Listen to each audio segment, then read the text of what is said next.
Good evening, everyone. Myself, Sakibul Hassan Sakib. My metric number is 200162, and my pair partner is Amir bin Latif. His metric number is 1999978. So today, our topic is Malaysia FDI inflow 2015 to 2021 onwards. So, next slide, please. So here is our agendas. First, we'll present the definition in the news, FDI pros and cons, government programs, key highlights, inflow, and GDP. Definition of foreign direct investment (FDI) is when a company takes controlling ownership in a business entity in another country. FDI takes place when an investor establishes foreign business operations or acquires foreign business assets, including establishing ownership or controlling interest in a foreign company. Next slide, please. Here are FDI pros and cons. In pros, diversity investors portfolios promote stable long-term lending, provides financing to developing countries, provides tech to developing countries, and cons are not suitable for strategically important industries. Investors may have less moral attachments and unethical access to local markets.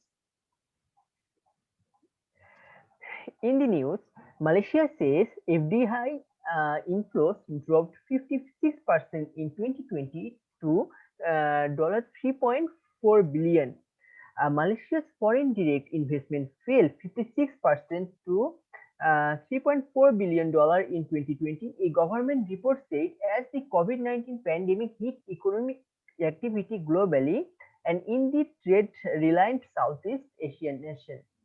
MIDA, Malaysian Investment Development Authority, said the country brought in 64.2 billion ringgit worth of approved foreign investments, primarily in the manufacturing sector in 2020. Now, I am giving the next part to my friend Ahmed. All right. Thank you, Hassan. We have seen the definition of FDI and we have also seen the latest news in FDI. So now we will be moving on to the Malaysian government's programs for promoting inflow of FDI from various different countries.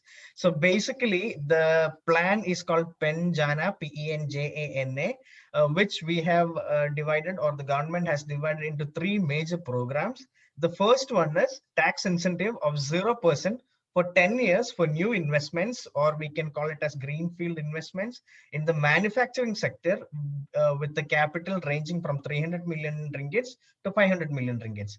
The second one is the finance minister announced a 1 billion ringgit to encourage investment in technology, including research and development for electric aerospace industries, among other industries.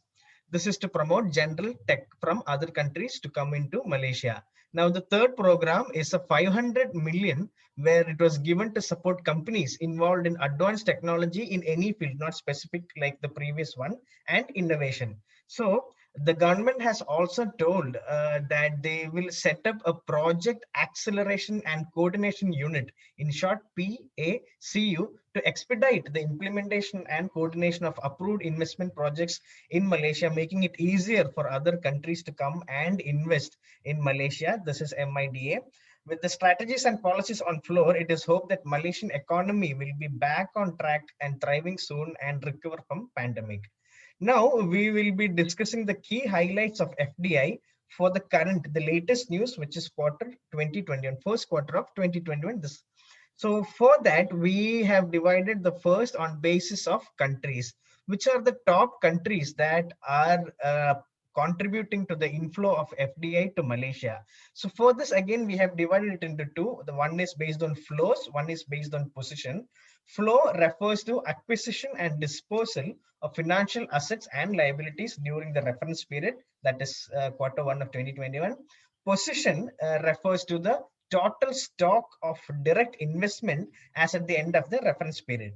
So here the top countries based on flows are: number one, the first position is Singapore, the second one is United Kingdom, and third one is Netherlands. Position is Singapore first, Hong Kong, followed by Japan. Now we will go to the next FDI classification based on region. So before we specifically told which countries, now we are generally dividing the whole world into 6 regions and telling how much share FDI has based on region. That is, Europe has the highest investment in Malaysia with 4.1 billion ringgit, which is given on the top left corner of the diagram. Then followed by US, which is a 1.3 billion investment done through FDI. Then Africa is 0.1 billion, followed by Asia, 6.2 billion, and Oceania. 0. When we say 0.0 billion for Oceania and others, it actually means the investment is less than 50 million ringgits or less. So I have to come again saying that Asia is the highest contributor with 68.3 percentage of the total FDI, amounting to 6.2 billion, followed by US, followed by Europe and America. Okay, then the next set of segregation is the FDI based on sector. In which sector do we have the FDIs coming in, or which sector are foreigners interested in, or which sector the government is promoting? Here we have divided it into sectors like manufacturing, mining and quarrying, services, agriculture, and construction. For each of the sector, what is it in Q4, quarter 4 of 2020, also quarter 1 of 2021, we have given in flow and in position, and which is the sector. So the total is given based on percentage and 1 billion ringgit. So following this, we are going to the slide where we are going to explain what is the FDI inflows and what is the GDP trend ranging from 2001 until 2019. So this basically shows a graph of how the FDI and the GDP is interlinked in Malaysia. So in 2001 to 2019, if we see, the GDP is steadily increasing. The GDP is increasing from 352.6 to 1510.7 steadily. But if you see the yellow line, which denotes the FDI flows, it is actually going up and down. The lowest yet recorded was in 2009 based on some recession and things like that, because of which the FDI had come to the all-time low of 5.1 billion only. Then it regained again in 2010, and it was a steady increase until 2016. So 2016 is the year where the most maximum amount of FDI was recorded in Malaysian history. It was because specifically of Hong Kong being the main investor in 2016, especially in financial activities, which amounted to 47.0 billion, if you can see in the chart and also explain on the right side, where we have seen the highest. Now it is coming down again because of pandemic. So anyhow, the brief of this presentation is to make you understand or try to demonstrate what all are the trends in FDI, how government is promoting FDI, how the inflow of FDI is affecting the GDP, or how it is contributing the GDP, and things like that. So that is all from our part. Thank you for listening. Thank you and have a good day.